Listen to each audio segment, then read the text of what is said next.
शाळा सुटल्यानंतर घराकडे परतणाऱ्या विद्यार्थिनीच्या दुचाकीस मागून ट्रॅक्टरने धडक दिल्याने 12वीची विद्यार्थिनी जागीच ठार झाली आहे। शाळा सुटल्यानंतर घराकडे परतणाऱ्या विद्यार्थिनीच्या दुचाकीला पाठीमागून ऊस वाहतूक करणाऱ्या रिकाम्या ट्रॅक्टरने धडक दिली।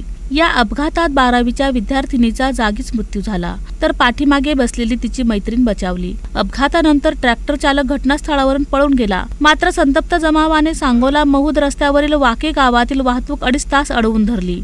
ही घटना शुक्रवारी दुपारी 12:30च्या सुमारास सांगोला महूद रोडवरील वाकी शिवणे गावातील चौकानजीक घडली। ऋतुजा धनाजी कोकरे, वय 18, राहणार वाकी शिवणी, नरळेवाडी, तालुका सांगोला असे मृत विद्यार्थिनीचे नाव आहे। तिच्या पश्चात आई वडील, भाऊ असा परिवार आहे। नरळेवाडी येथील ऋतुजा कोकरे ही वाकी शिवणे येथील विद्या मंदिर उच्च माध्यमिक विद्यालयात इयत्ता 12वीत शिक्षण घेत होती।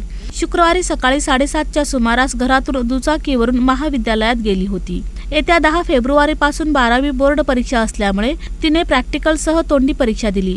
दुपारी 12 वाजता शाळा सुटल्यानंतर ऋतुजा आणि तिची मैत्रीण प्रतीक्षा आटपाडकर या दोघी मिळून नरळेवाडी घराकडे परतत होत्या। त्यांच्या पाठीमागून भरधाव वेगाने येणाऱ्या MH13 DY 4660 ट्रॅक्टर ट्रॉलीने वाकी शिवणे चौकानजीक दुचाकीला पाठीमागून जोराची धडक दिली। यावेळी पाठीमागे बसलेली प्रतीक्षा हिने समयसूचकता दाखवून उडी घेतल्याने सुखरूप बचावली। मात्र अपघातात ऋतुजाच्या डोक्याला गंभीर मार लागल्याने मृत्यू झाल्याचे डॉक्टरांनी सांगितले। संतप्त जमावाने रस्ता अडवून धरल्यामुळे दोन्ही बाजूंची वाहतूक ठप्प झाली। वाहनांच्या लांबच लांब रांगा लागल्या होत्या।